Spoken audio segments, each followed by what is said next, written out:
আসসালামু আলাইকুম ওয়া রাহমাতুল্লাহি ওয়া বারাকাতুহু। আউযু বিল্লাহি মিনাশ শাইতানির রাজিম। বিসমিল্লাহির রহমানির রহিম। আল্লাহুম্মা সাল্লি আলা মুহাম্মাদ। সম্মানিত বন্ধুগণ, আজকে আমার আলোচ্য বিষয় হচ্ছে হাসপাতাল, ডায়াগনস্টিক সেন্টার, ক্লিনিক ব্যবসার সুফল এবং কুফল এবং বর্তমান অবস্থা এই নিয়ে আমি কথা বলবো আপনাদের সামনে। আজকের এই বিষয়টা আমি বেছে নিয়েছি এই জন্য, এই ব্যবসাটার সাথে আমি জড়িত বা আমি দীর্ঘদিন ধরে এই ব্যবসার সাথে আছি, বর্তমানে আছি, এখনো আছি, এই মুহূর্তে আছি। তো সম্মানিত দর্শক, আমাদের দেশে হাসপাতাল, ক্লিনিক, ডায়াগনস্টিক সেন্টার ব্যবসাটা বা এই সেবাটা, এটা আমি ব্যবসা বলবো না, এটা আমি সেবাই বলবো।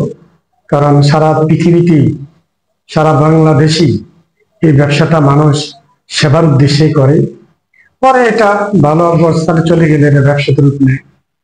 তো আমি এটার সুফল কুফল দিয়ে কথা বলবো। সেটা বলতে গিয়ে আমি বলবো, হাসপাতাল এবং ক্লিনিক ব্যবসা বা এই সেবা যারা করার কথা, ওই মানে লোকগুলা এখন আর এই সেবার নামে ব্যবসাতে আসছে না, এই সেবাটা করতে আসছে না। যেটা আমরা ধরে নিই ব্যবসা বা সেবা। সেবা করতে গেলে সুফল যখন আসবে তখন অটোমেটিক ব্যবসা হয়ে যায়।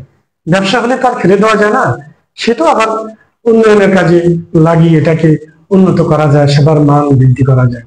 সম্মানিত বন্ধুগণ, আজকে আমি যে বিষয়টা নিয়ে আসলাম, বিষয়টা অত্যন্ত সেন্সিটিভ এই জন্য, কারণ এই সেবাটা সবাই করতে পারে না। কারণ এই সেবাটা করতে কিন্তু ডাক্তার লাগে না। যদি কারো অর্থ থাকে, কারো যদি মন থাকে, তাহলে সে করতে পারে। কারণ আমি দেখেছি আমার আশেপাশে, আমি যে উপজেলা বসবাস করি, আমার দেখা আজ থেকে 20 বছর পূর্বে আমি দেখেছি কচুয়াতে 3 থেকে 4 জনের কথা আমি জানি, তবে 2 জনের দুই পাশে আমি দেখেছি ওনাদের বিশাল জায়গা নিয়েছে, বিশাল ভবন করেছে, কিন্তু অনেক ডাক্তার আছে, তাদের সিজার অপারেশন এবং তাদের পরীক্ষা নিরীক্ষার জন্য যা যা প্রয়োজন ওনারা তা করেছেন, কিন্তু মানুষ সেবা নিতে আসে না, অথবা যে কোনো একটা ত্রুটি ছিল, কিন্তু যিনি দিয়েছেন তার কোনো ত্রুটি ছিল না। কিন্তু বর্তমানে এই সেবাগুলা যারা অতীতে করে আসতেছে, কিন্তু বর্তমানে তারা আসছে না। আসছে কারা? যারা আসলে বাস্তবিক এই পেশার উপযোগী না, এই পেশার সাথে সংশ্লিষ্ট না, এই সেবা সম্পর্কে তার জানা নাই, কিন্তু আসে। অধিকাংশ আসে তারা ব্যবসার জন্য, কিন্তু আসলে সেবার জন্য আসে না। কিন্তু এটা আমি কেন বলছি? এই জন্য বলছি, এই প্রতিষ্ঠানটি অত্যন্ত সেন্সিটিভ একটি ব্যবসা। এই জন্য কারণ অনেকগুলো লাইসেন্স লাগে, 9 থেকে 12 থেকে 13টি লাইসেন্স লাগে। এই হসপিটাল ব্যবসা, ডায়াগনোসিস সেন্টার ব্যবসা, ডায়াগনোসিস সেন্টারে কম লাগে, হাসপাতালে বেশি লাগে লাইসেন্স সংখ্যাটা।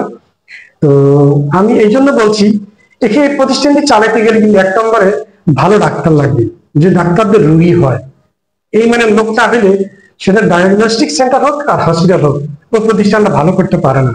ভালো করতে পারে বড় বড় প্রতিষ্ঠানগুলো, কারণ ওখানে ভালো ডাক্তার বসে, অথবা গ্রহণযোগ্য ডাক্তাররা বসলে গ্রহণযোগ্য রোগীরা ওখানে যায়, রোগীরা চিকিৎসা নেয়। কিন্তু আমাদের দেশে থানা লেভেলের পর্যায়ে, মিডিল পর্যায়ে যে হাসপাতাল ক্লিনিক গুলো হচ্ছে, এগুলো আসলে ওই মানের ডাক্তার, ওই মানের ইনভেস্ট হচ্ছে না, এই জন্য ওই মানের সেবা মানুষ পাচ্ছে না, মানুষ যাচ্ছে না। কিন্তু খরচ কিন্তু কম না। কিন্তু আমাদের দেশে উৎসুক কিছু মানুষ, তাদের কাছে কিছু টাকা থাকে, দূর থেকে দেখে এই ব্যবসাটা খুব জমজমাট, কিন্তু আসলে বিষয়টা এত না। একটা হাসপাতাল ক্লিনিক চালাইতে গেলে অনেক কষ্ট, অনেক ত্যাগ, অনেক পরিশ্রম। এটা আমি আপনাদেরকে বুঝাইতে পারবো না যে একটা ক্লিনিক চালাইতে গেলে কত কষ্ট। যদি ওই ক্লিনিকে ডাক্তারদের রোগী না হয়, ওই প্রতিষ্ঠানটা বন্ধ হয়ে যায়, বন্ধ হয়ে যাবে। অনেকে চালায়, তখন সে আর সৎ থাকতে পারে না, তাকে তাকে মানে অন্য পথ অবলম্বন করতে হয়। দেখা গেছে আপনার বেশি দিন টিকেও রাখা যায় না। আপনার দেখেন অনেক হসপিটাল ক্লিনিক হচ্ছে, বন্ধ হয়ে যাচ্ছে। এটা কোনো খারাপের জন্য বন্ধ হচ্ছে না, বন্ধ হচ্ছে ইনকাম না থাকলে আপনি স্টেপ চালাবেন কিভাবে? একটা সাধারণ টাকা ডায়াগনস্টিক সেন্টার চালাতে গেলেও কমপক্ষে আপনাকে 2 লক্ষ টাকা লাগবে, যদি আপনি একটা কম ধরেন। আর যদি রোজগার না হয়, আয় না হয়, তাহলে আপনি কি পারবেন? আপনি পারবেন না। এই জন্য যদি কেউ হাসপাতাল ক্লিনিক ব্যবসাটা আপনারা আসেন, সাবধান, আগে জানবেন, বুঝবেন।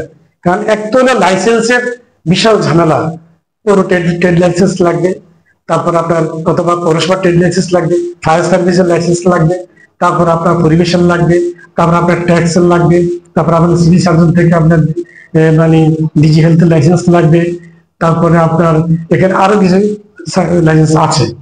তো পুরো টেস্ট লাইসেন্স 3-4টা আইটেম আছে, বজ্র আছে, এভাবে আর কি। আমি পরে ভিডিওটা বলবো, তো আপনাদের একটা ধারণা দিলাম। এগুলো করতে গেলে আপনাদের অনেক কষ্ট, তারপরে আপনার প্রতিষ্ঠান ঘুরে রাখতে আরো কষ্ট। এই জন্য অনেক মানুষ না বুঝে না শুনে 10-12 জন মিলে একটা ক্লিনিক দিয়ে দেবে, কিন্তু পরে বুঝে তার চালানো যায়, তার অর্থও যায়, তার সময়ও যায়, তার ব্যক্তিত্ব যায়, তার জীবনও যায়। সে তার কর্মজীবনে একটা সময় নষ্ট করে ফেলে, তার মূল্যন হারায়, জীবনের থেকে সময়টা এসে হারিয়ে ফেলে। এই জন্য আমি আপনাদেরকে বলবো, আপনারা অযথা পয়সা নষ্ট করবেন না। যারা ভালো প্রতিষ্ঠান দিচ্ছেন তাদেরকে সহযোগিতা করুন। যেখানে দেখবেন ভালো একটা প্রতিষ্ঠান হচ্ছে, ওনাদেরকে আপনারা পরামর্শ দিবেন যে ভাই আমাদের এই আইটেমটা প্রয়োজন, ওনারা ব্যবস্থা করবেন। কিন্তু আপনারা কয়েকজন মিলে হুট করে একটা দিয়ে এখানে চিকিৎসার একটা অপচিকিৎসা হয়, চিকিৎসার একটা মান নষ্ট হয়, তাতে করে আপনার ভালো ভালো প্রতিষ্ঠানগুলোরও কি খারাপ হয়, দুই একটা প্রতিষ্ঠানের কারণে। এই জন্য যে ভাইরা আছেন, আমি যে কথাগুলো বলেছি, যদি আপনারা ওই মানের মধ্যে থাকেন তাহলে আপনারা ভালো করে ফেলেন। কারণ আমি 3-4টি প্রতিষ্ঠানের প্রতিষ্ঠাতা, হাসপাতাল, clinic, diagnosis centre, dental clinic, এভাবে আমি নিজস্ব প্রতিষ্ঠানের কথা বলছি। আমি এগুলো করতে গিয়ে আমারও এরকম ভুল ত্রুটি হয়েছে, আমিও লস খেয়েছি, আমিও প্রতিষ্ঠানে চারিদিকে হিমশিম খেয়েছি। এই জন্য আপনাদেরকে বলছি, কেউ আপনাদেরকে উৎসাহ দেবে আর আপনারা হুট করে এটা করে ফেলবেন, কিন্তু পরে দেখা গেছে আপনার ক্ষতিগ্রস্ত হবে, আমার ক্ষতিগ্রস্ত হয়ে যাবেন। সম্মানিত বন্ধুগণ, আমার কথা যদি কোনো ভুল হয়ে থাকে আপনি ক্ষমা সুন্দর দৃষ্টিতে দেখবেন, কমেন্টসে আমাকে আপনারা শুধিয়ে দিবেন, কোনো সমস্যা নেই। আমি শিখবো, আরো শিখবো, কারণ করতে করতে শিখে